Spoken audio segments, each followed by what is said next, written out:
आज का हमारा टॉपिक है लोकल अनेस्थेटिक। सबसे पहले हम बात करते हैं नॉर्मल टर्म्स की। सबसे पहले है पेन। पेन का मतलब है सिम्टम होता है जब कोई भी चीज हम हर्ट हो जाते हैं या सिक हो जाते हैं, बीमार हो जाते हैं, हमारे चोट लग जाती है तो दर्द होता है, उसको हम पेन बोलते हैं। मीन्स ये अनप्लीजेंट सेंसेशन होता है हमारी बॉडी में जिसे हम पेन कहते हैं। ये माइल्ड भी हो सकता है, डिस्कम्फर्ट होता है और कभी कभी आउट ऑफ कंट्रोल हो जाता है, पेन बहुत ज्यादा सीवियर हो जाता है। नेक्स्ट टर्म है सेंसेशन। सेंसेशन भी एक सेंस है, फीलिंग है। अगर हम कोई भी हॉट या कोल्ड, सॉफ्ट, हार्ड कोई भी मटेरियल को टच करते हैं तो हमारे नर्व तक इम्पल्स पहुंच जाता है कि हमने कैसी चीज को टच किया है। तो sensation is a feeling when you come contact anything like hot, cold, soft, hard. Next term है एनाल्जेसिक। एनाल्जेसिक का मतलब होता है कि ये पेन किलर होता है एज टू ट्रीट और रिलीव द पेन, जिसे हम एनाल्जेसिक कहते हैं। नेक्स्ट टर्म है अनेस्थेटिक। अब जो अनेस्थेटिक है ये ऐसे ड्रग होते हैं जो रिड्यूस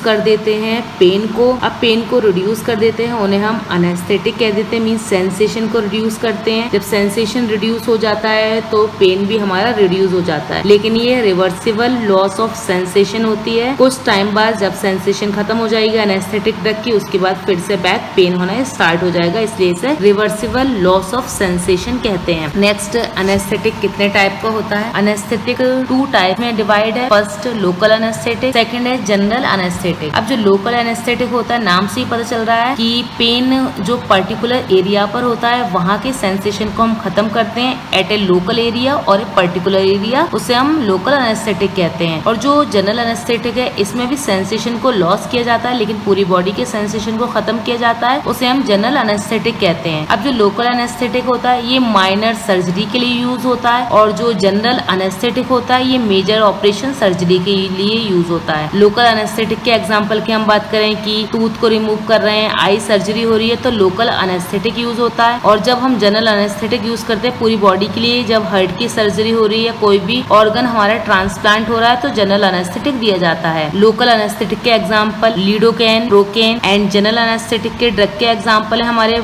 ओपियोइड्स, डायज़ेपाम या फिर एसेट्रा। नेक्स्ट है हमारा definition of local anaesthetic. Local anaesthetic ऐसे ड्रग होते हैं जो न्यूरोनल कंडक्शन को ब्लॉक कर देते हैं एट पर्टिकुलर एरिया, उसे हम बोलते हैं लोकल अनेस्थेटिक। अब लोकल अनेस्थेटिक जो न्यूरोनल कंडक्शन को ब्लॉक कर रहे हैं तो पर्टिकुलर एरिया के ही ब्लॉक करते हैं, क्योंकि ये अपना एक्शन शो करते हैं पर्टिकुलर एरिया पे ही शो करते हैं। अगर हम कोई भी बॉडी को में रिस्पॉन्स शो हुआ तो जो नर्व कंडक्शन होते हैं उनकी वजह से रिस्पॉन्स होता है, एक्शन पोटेंशियल होगा, डीपोलराइजेशन होगा और जो सोडियम चार्ज होते हैं वो इन्फ्लक्स होना स्टार्ट हो जाते हैं। अब नेक्स्ट है मैकेनिज्म ऑफ एक्शन। अब जो मैकेनिज्म ऑफ एक्शन है तो हम बात करें मैकेनिज्म की कि लोकल एनेस्थेटिक कैसे मैकेनिज्म शो करते हैं। तो अगर हम बात करते हैं कि कोई भी निडल, कोई भी शार्प ऑब्जेक्ट हमारे मसल पर लग गया, मसल्स पर लगने के बाद इम्पल्स जनरेट हो जाती हैं और एक्सोनल टर्मिनल तक इम्पल्स पहुंच जाएंगी, जनरेट हो जाएंगी। इसके बाद सेंसरी ऑब्जेक्ट जो होते हैं, सेंस जो होता है वो ब्रेन तक पहुंचेगा, ब्रेन सीएनएस में पहुंचा देगा और उसके बाद पेन जनरेट हो जाएगा। ये हमारी मैकेनिज्म प्रोसेस होती है। अब हम सबसे पहले मैकेनिज्म बात करेंगे नॉर्मल की। नॉर्मल रेस्टिंग कंडीशन में कि जब भी कोई भी हमें चोट नहीं लगी, कोई भी शार्प ऑब्जेक्ट हमारी मसल पे नहीं लगा तो नॉर्मल कैसे फंक्शन हो रहा है। एक हमारा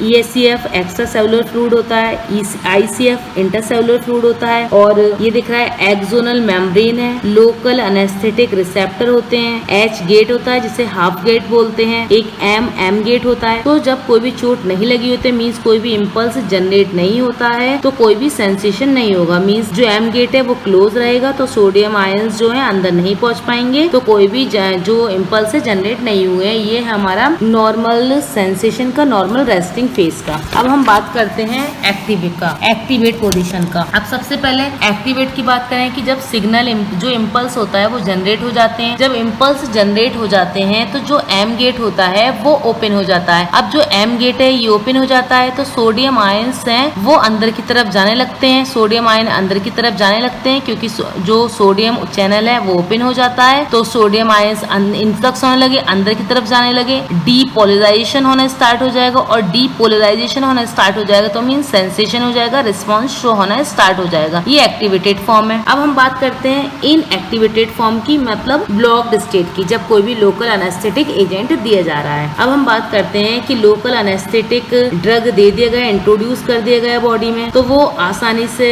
मेम्ब्रेन को क्रॉस कर लेगा। जब वो मेम्ब्रेन क्रॉस हो जाती है तो अनआयनाइज फॉर्म से आयनाइज फॉर्म में कंडक्ट हो जाता है, फॉर्म हो जाता है अनआयनाइज से आयनाइज में, फिर वो बाइंड हो जाता है लोकल एनेस्थेटिक रिसेप्टर से। जब लोकल एनेस्थेटिक रिसेप्टर से बाइंड हो जाता है तो लॉस हो जाता है, मीन सोडियम आयन चैनल जो होते हैं उनको ब्लॉक कर देता है। जब ब्लॉक हो जाएगा तो जो हार्ट गेट है, एज गेट होता है, उसके अकॉर्डिंग ब्लॉक होता है। ब्लॉक होने के बाद डीपोलराइजेशन हो जाता है और डीपोलराइजेशन होने के बाद जो सेंसेशन होता है लॉस, वो लॉस हो जाता है। ये रिवर्सिबल है, जब एक्शन खत्म होता है हो जाता है ड्रग का तो फिर से पेन स्टार्ट हो जाता है। अगर हम डायग्राम कंडीशन की बात करेंगे तो डायग्राम कंडीशन की बात है कि कोई भी हमने लोकल एनेस्थेटिक ड्रग दिया, ये मेम्ब्रेन को क्रॉस कर लिया इसने, उसके बाद अनआयनाइज फॉर्म से आयनाइज फॉर्म में कंडक्ट हुआ, उसके बाद लोकल एनेस्थेटिक रिसेप्टर इससे बाइंड हो गया और बाइंड होने के बाद सोडियम आयन से वो अंदर नहीं आ पाएंगे, डीपोलराइजेशन हो जाएगा और जो सेंसेशन का लॉस है वो खत्म हो जाएगा। नेक्स्ट है क्लासिफिकेशन ऑफ लोकल एनेस्थेटिक। दो टाइप में डिवाइड है क्लासिफिकेशन, सरफेस एनेस्थेटिक और इंजेक्टेबल एनेस्थेटिक, दोनों ही लोकली दिए जाते हैं। सरफेस एनेस्थेटिक टू टाइप के हैं, soluble anaesthetic, insoluble anaesthetic. Soluble anaesthetic में ड्रग है लिडोकोइन, टेट्राकेन, और जो इनसोल्यूबल में ड्रग है ऑक्सीथाजीन, बेंजोकेन। अब जो इंजेक्टेबल होते हैं ये भी